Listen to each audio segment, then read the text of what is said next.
Species. Unite. It's really hard to overstate how monumental this is. And again, as with the FDA, they were very explicit in their announcement that they recognize that this is better for everybody. It's a win-win-win-win. It's win for animals, a win for consumers, a win for public health and safety. It's going to save taxpayer money. It's just really incredible.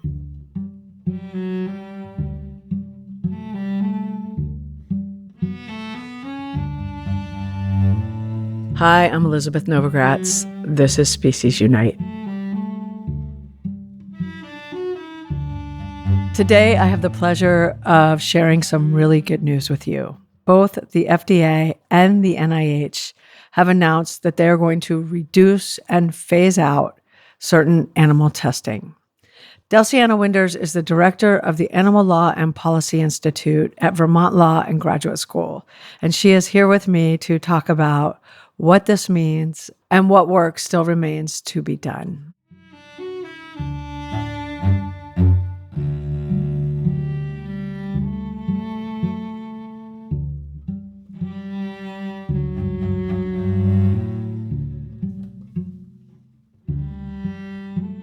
Hi, Delcy. It is so good to see you again after many years.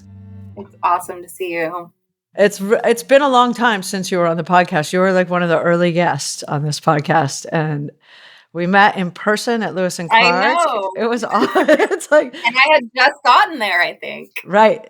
And we had just started this, I think, or not. It hadn't been around very long. And look at us now. Look at us now, Delcy. And a lot has happened.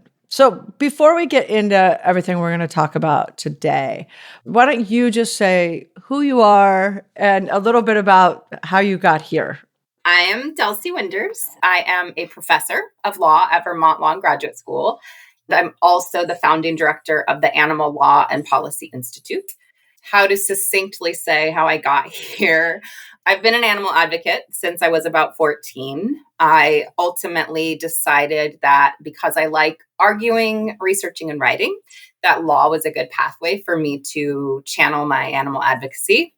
Most of my time now is spent teaching and training tomorrow's animal advocacy leaders, mostly because I think that's how I can have the biggest impact. I can make more and more advocates, and then they in turn train advocates. And then I still do some pro bono work on the side as well. And when you started out, animal law wasn't even really a thing yet, right? It was just starting. So there were some amazing people on whose shoulders I stand, but also I was told by one of my mentors, that's not a thing. That's not a career you can pursue. I mean, and now it's everywhere. Yeah. It's changed so much. I mean, the level of sophistication and professionalization of the animal protection movement is really remarkable. And really necessary. Yeah. Because animals need support on so many levels, and they need people actually fighting for them. Yeah. Big time. I want to talk about what's going on in animal testing. And I think we should start, because it's been so in the news, by talking about Harvard and the decision to euthanize animals when funding's withdrawn.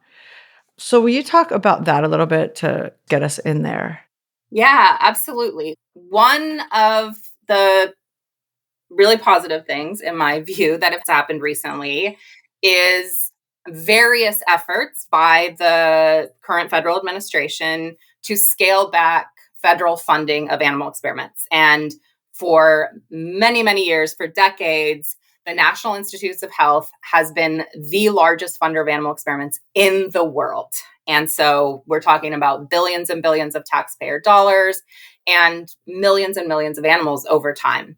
One of the things that have happened, there have been a number of things, but one of them is this reduction in the amount of indirect costs that universities getting federal funding from the NIH get. And the research labs have really high indirect cost rates. The national primate centers have some of the highest I've ever seen. We're talking about 80%. So 80% extra money to just do whatever they want with.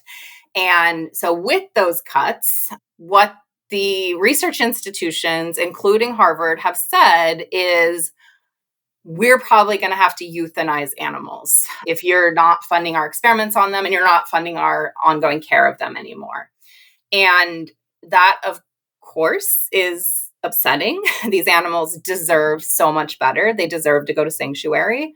But the reality is two things. One, those animals were always going to be euthanized.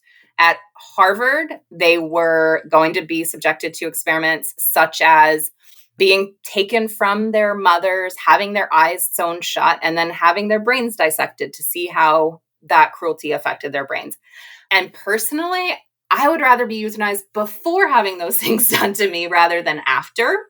And the other piece of it is we're experimenting on more than 100,000 primates in labs in the US at this moment. Some of them are just being held or used for breeding, but it's about 107,000. And you could put all the sanctuaries in the world together and they wouldn't have capacity to take those animals in. It's expensive to build the infrastructure to have the animals, and then it's expensive to provide for their lifetime care. And federal funding or research institution funding hasn't been going to, providing for these animals after they're no longer quote unquote useful. And I think that's the thing people don't realize when they hear euthanize. This happens with a lot of different aspects of animal exploitation. Well, euthanization is kind of better than going to the slaughterhouse. There are fates worse than euthanasia. And most of their fates are much worse than euthanasia. Mm-hmm. And if euthanasia had to happen, which obviously I'm not like jumping up and down about it, excited. Right. But if that meant an end and you were getting these guys out of torture and really useless experiments. Then, they're the last generation. Yeah. That's amazing. So I have a lot of questions about this because there's a lot of different things happening right now with the NIH, with the FDA, with the EPA. And can we kind of take each of them apart and talk about the positives that they're saying right now and then how Absolutely. Likely these things really are? Starting with the FDA.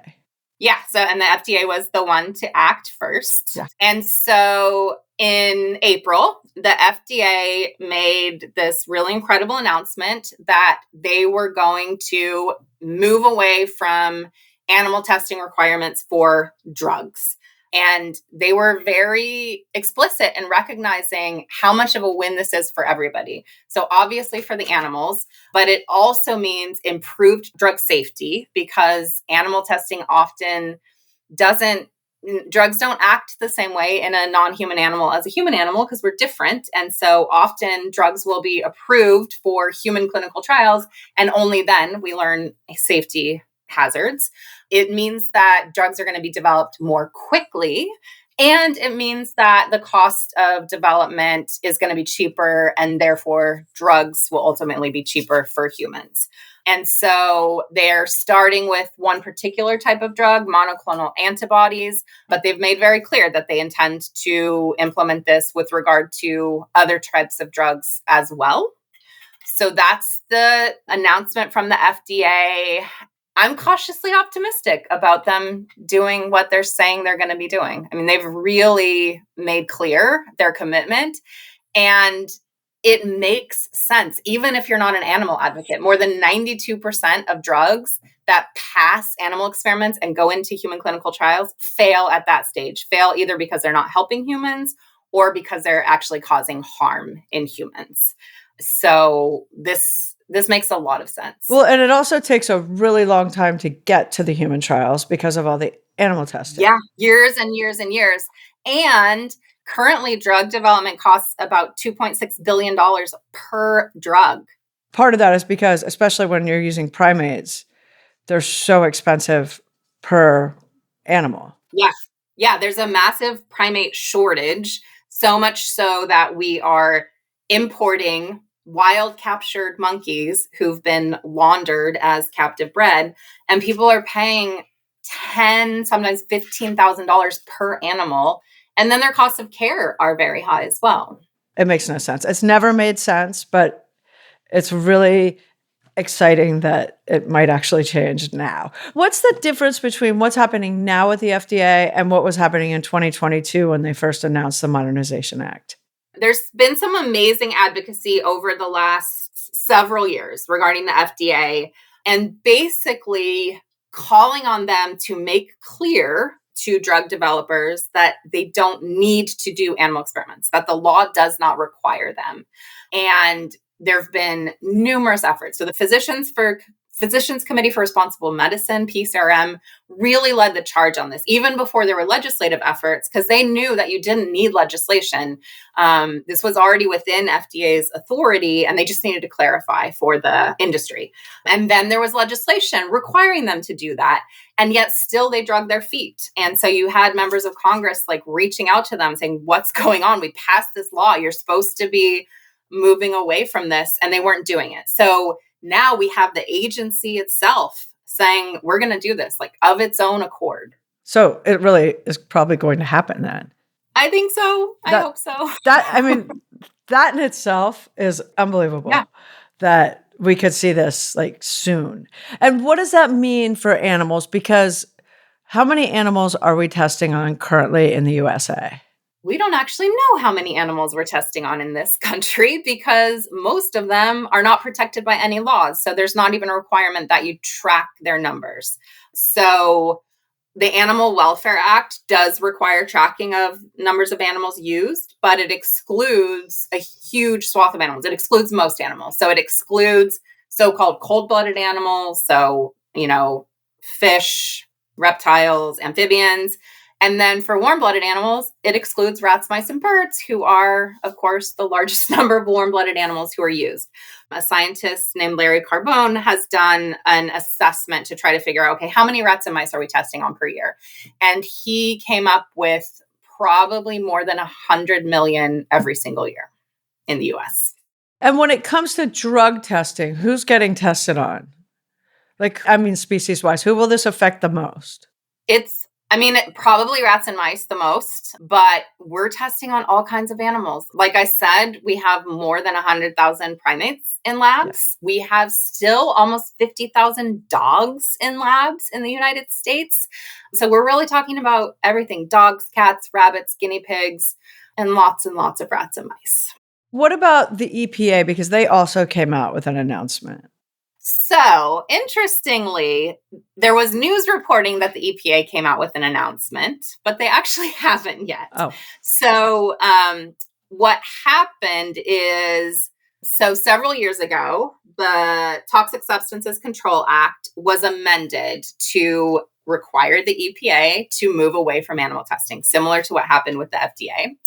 And during the first Trump administration, they made really great commitments, admittedly limited to mammals, but still, they committed to reducing animal experiments on mammals by 30% by 2025 and 100% by 2035.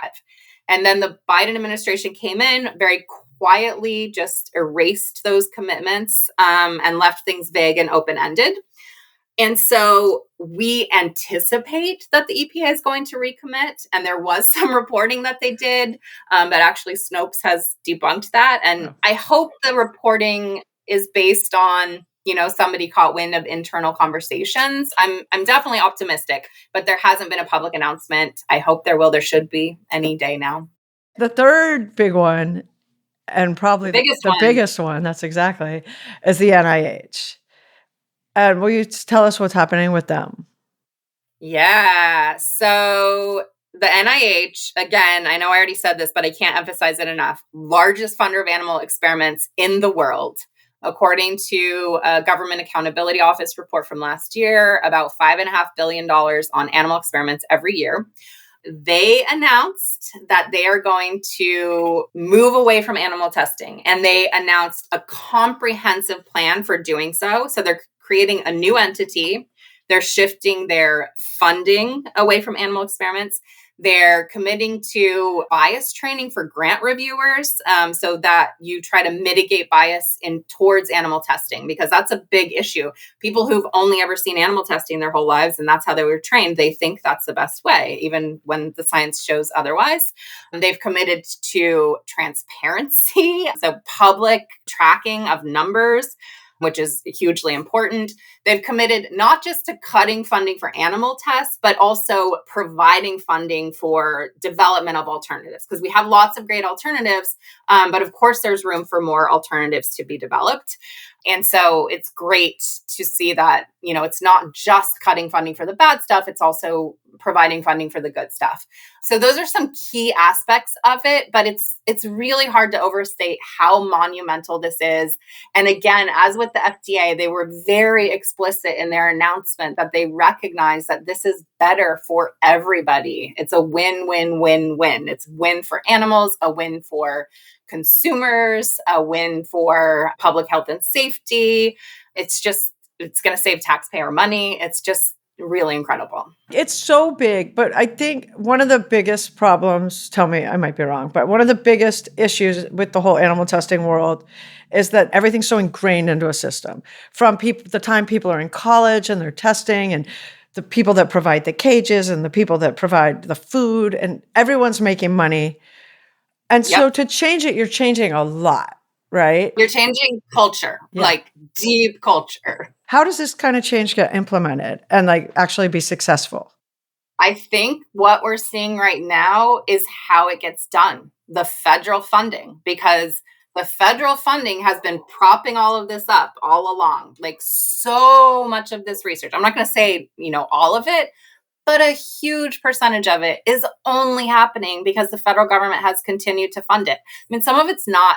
They're doing the same thing over and over and over for decades to monkeys. It's not things that the private sector would be funding. And so that is going to force the hand of the researchers and force them to shift gears, force them to look to alternatives, force them to, develop alternatives. And that in turn is going to force culture shift. No, it's got to. Yeah. If there's no money, they can't do it. They're not going to have any choice. And that's the thing that just gets me every time is like when you say they've been doing the same experiments for years and years and decades, and they're in like idiotic experiments. They don't even make any sense, most of them. And so cruel. But yet, why has the government been funding this for so long? How did this happen? It's an excellent question. I think part of it is the fact that the people in the government were brought up doing animal experiments. That's what they were taught to do. That's what they were taught was the best way. And so that's what they know. And I think there's an added component, which is that you don't want to be told that this cruelty you've inflicted on so many animals for so long was actually useless and pointless, because that's an existential crisis. And so there's tremendous resistance to that. Will you talk about just a couple examples or one example of some of these experiments that have been going on for decades that never made sense the first time and they're still happening? Yeah, I think the primate maternal deprivation studies, they're so heartbreaking, they're so cruel, they're so resource intensive. And yet for decades, they were taking monkeys away from their moms, seeing how it affected the mom, seeing how it affected the babies, and then adding, added layers of cruel stuff like the sewing their eyes shut that I mentioned. And just, for decades without really anybody ever putting a critical eye towards what the federal government was funding. And is it just US? Like, is it just a us thing that we don't track our mice and our rats and have any idea how many there are and they have no protections? Yeah, so there are, and I should caveat, I'm not an expert in international animal law or comparative animal law. In the US, I know really well, but other governments are doing a much better job. You can't say all of them, of course, but other governments are doing a better job. They're doing a better job in tracking. They're doing a better job in limiting what tests you can do. So in the US, there is no legal limit on what you can do to an animal in the name of experimentation. You can do absolutely anything you want, can be as cruel as you want. You can avoid using analgesics, and you don't have to show that it's not totally duplicative. You don't have to show that there aren't any alternatives, no ethical review whatsoever. So yeah, the US is lagging behind. The US also has, more primates in labs, I believe, than any other country. And a huge number of those primates are in solitary confinement. So it's kind of embarrassing for this country, honestly. They're also funding experimentation abroad as well and providing zero oversight of that experimentation. All over the place, or where? I think all over the place, but some of it has been in China, for example. There's been some alarming stuff, and White Coat Waste has shed light on that. Advancing Law for Animals has done some work to try to force the agency's hands, but they've historically just given the money and not really cared at all, not even pretended to care what happens with the animals. And for the animals that are protected under the Animal Welfare Act, like you just said, well, but you can do anything you want to them, no matter how painful or cruel. So what's the point of the Animal Welfare Act? Okay, you sure you want to get me started? Yes. Okay, so the Animal Welfare Act was enacted specifically to regulate the use of animals in experiments. So it now covers animals used in other settings, but that was the original impetus.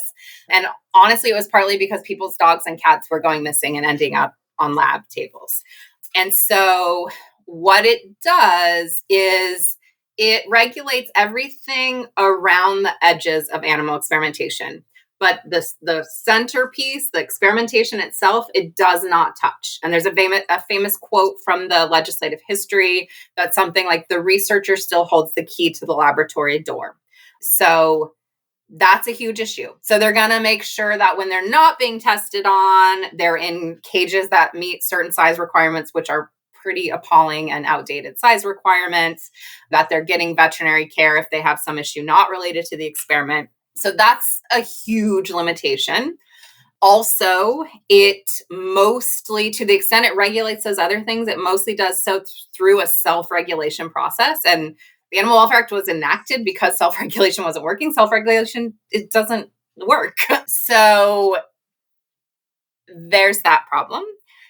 Then, even if you have violations of these limited standards, typically the USDA, who's tasked with implementing it, who begged Congress not to give them responsibility for this law, doesn't do anything. And when they do something, very rare, it's most often a warning. So Oregon Health and Sciences University, for example, one of the 7 federally funded national primate centers in this country, recently got their 4th warning for violations so egregious that they involved primate death. And they've done this over and over and over again. And all USDA has done is give them warning after warning. It's like, hey, I'm warning you. I'm going to give you another warning if you don't stop what you're doing.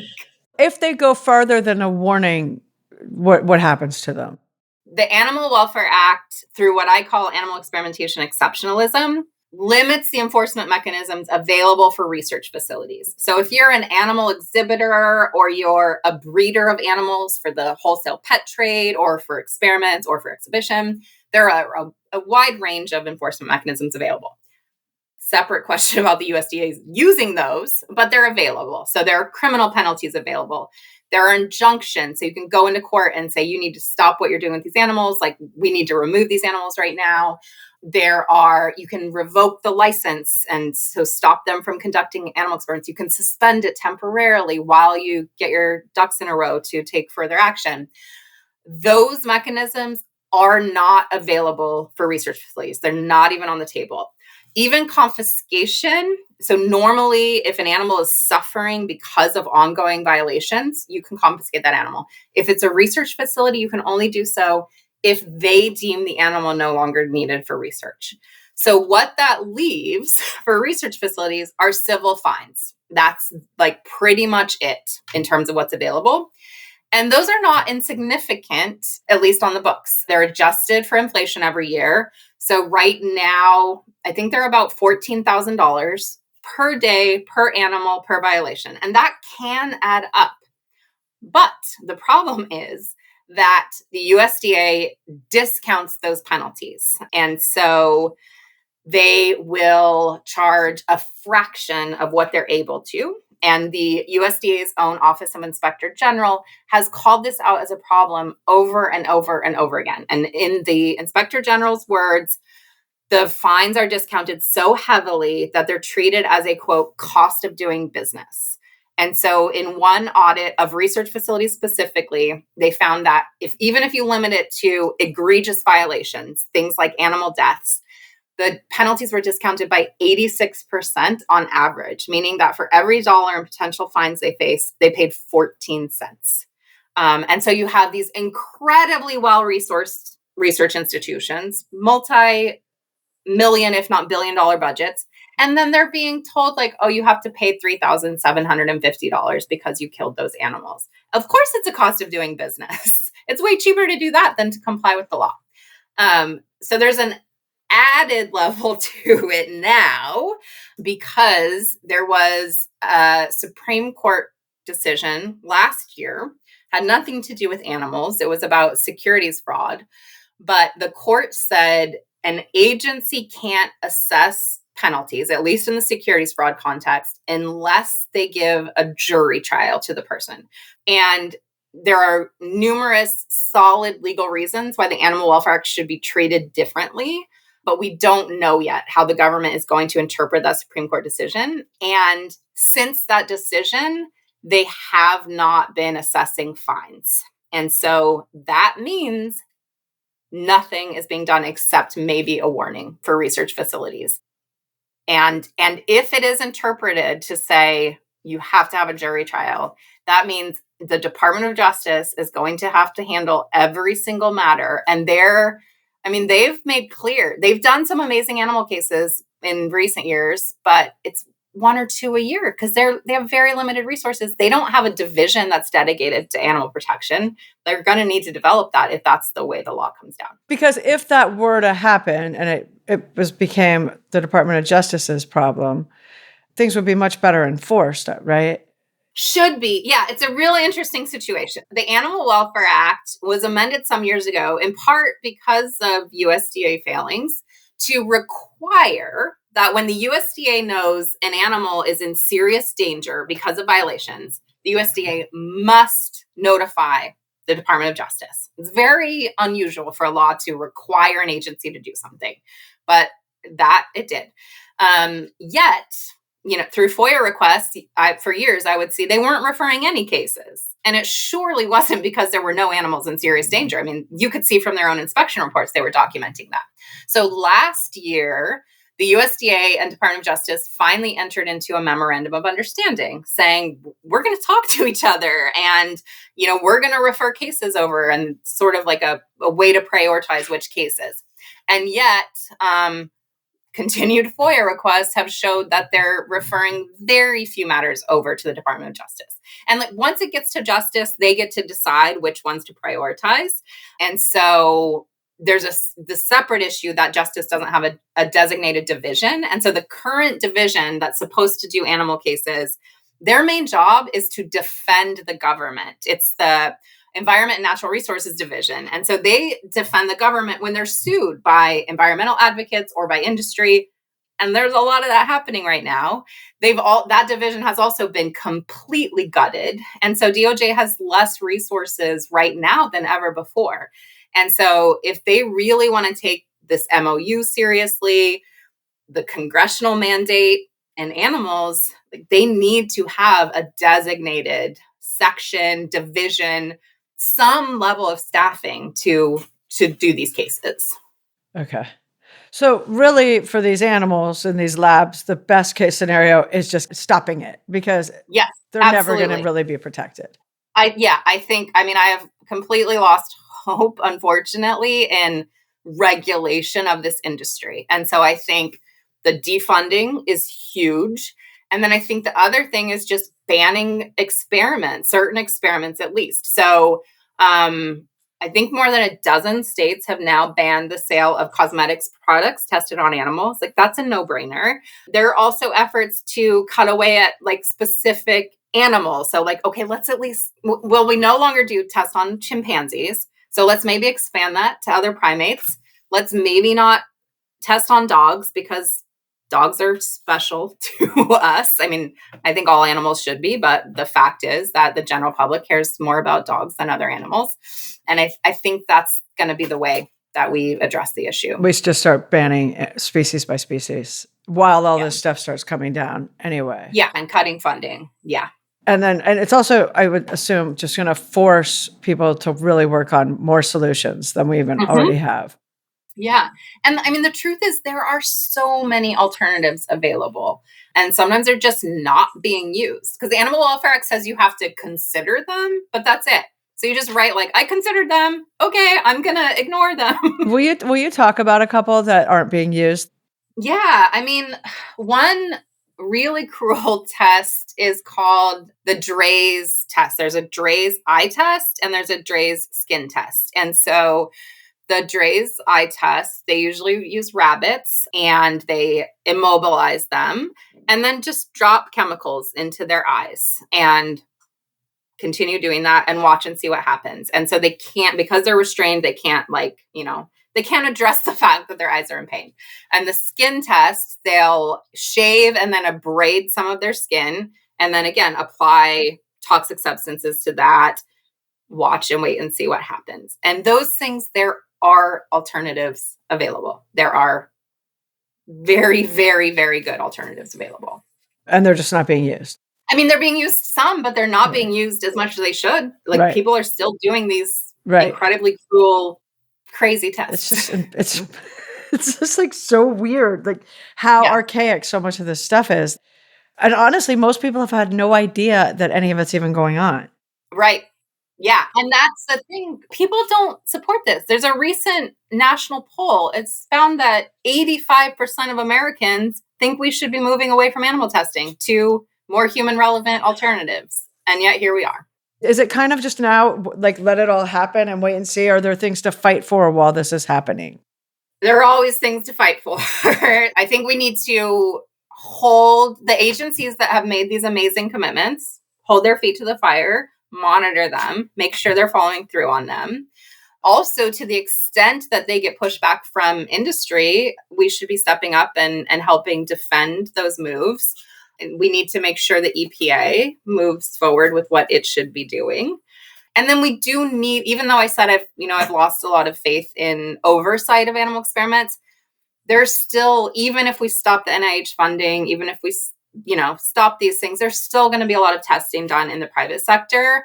And so long as that's continuing, we do need to make sure there's meaningful oversight. We need to make sure the USDA has enough inspectors to actually inspect these facilities, and that when they document violations, something is done. And of course, that those continue to be made public, because that's at this point, I think the most useful function, this is really sad to say, but the Animal Welfare Act provides a really important transparency function, because when a violation is documented, even though the agency doesn't do anything, it's publicly available. And so advocates can step in and they can go to state or local law enforcement because their hands are not limited. They can look into bringing other legal or other advocacy pathways.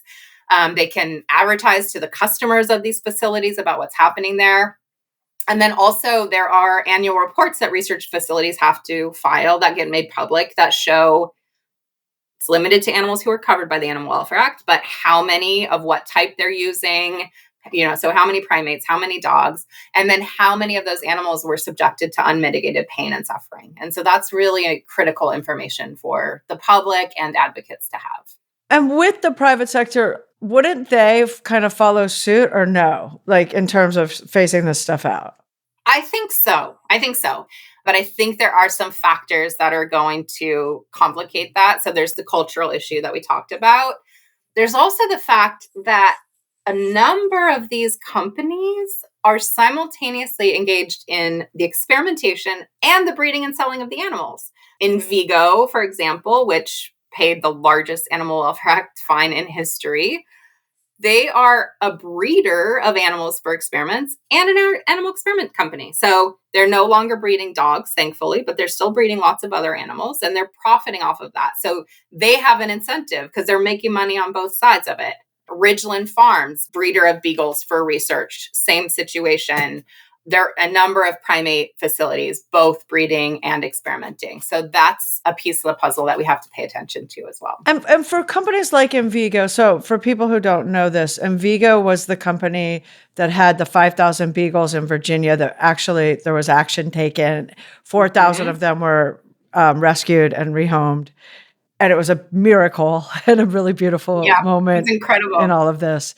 So that's in vigo. That's probably why they're not breeding dogs anymore, right? Is because that is why. That was part of their deal with the Department of Justice. We will no longer breed dogs. And they also got a $36 million Clean Water Act fine for that one. Yep. And so they're just a horrific company.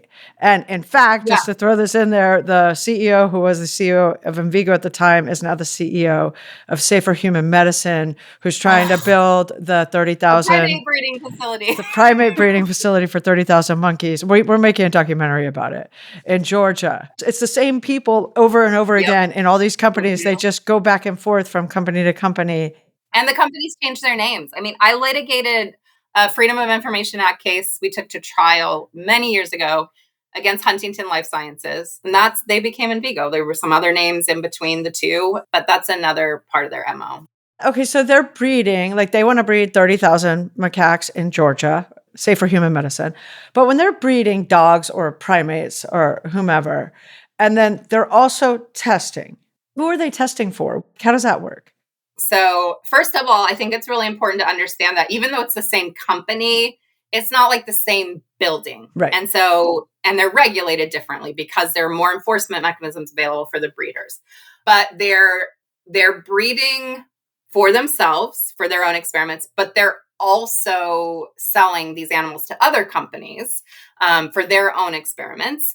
But who are they testing for? Typically, they're what are called contract research organizations. So they take contracts from all manner of companies, drug companies, sometimes pet food companies, whatever company wants to test their product, a toxic substance, a drug, whatever, they're paying this company to do that testing for them. As the U.S. starts to shift away from testing, wouldn't those companies want to shift as well? Because I would think in a couple of years, if this really all starts going down, not testing is going to be a badge of honor. Yeah, I mean, we have this polling data.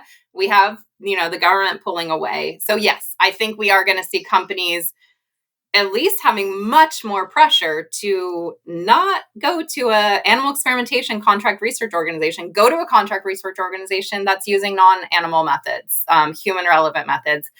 And there are, a number of them that are doing both, but it's tricky for them to talk about because they need to defend their continued animal experimentation. But you would hope that at some point in our lifetimes, for sure, that like in the same way cruelty-free cosmetics have like a leaping bunny, we'll have cruelty-free medicine or we'll have cruelty-free dog food and it'll be on there. The 85% of people who want this stuff will that's what they're going to, if they have a choice, they'll purchase that.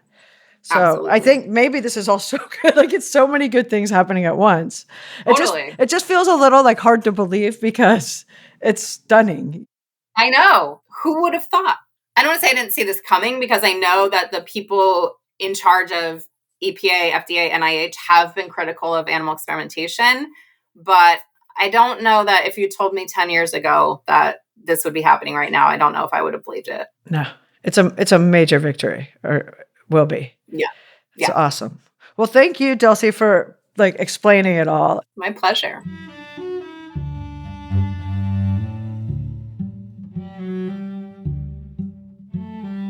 To learn more about Delcianna, go to our website, speciesunite.com. We will have links to everything. We're on Facebook and Instagram at Species Unite. If you have a spare moment and could do us a favor, please subscribe, rate, review on Apple Podcasts or wherever you listen to podcasts. It really helps people find the show. I would like to thank everyone at Species Unite, including Gary Knutson, Caitlin Pierce, Amy Jones, Paul Healy, Santina Polky-Link, Bethany Jones, Hannah Gabrielson, and Anna Kolner, who wrote and performed today's music. Thank you for listening. Have a wonderful day.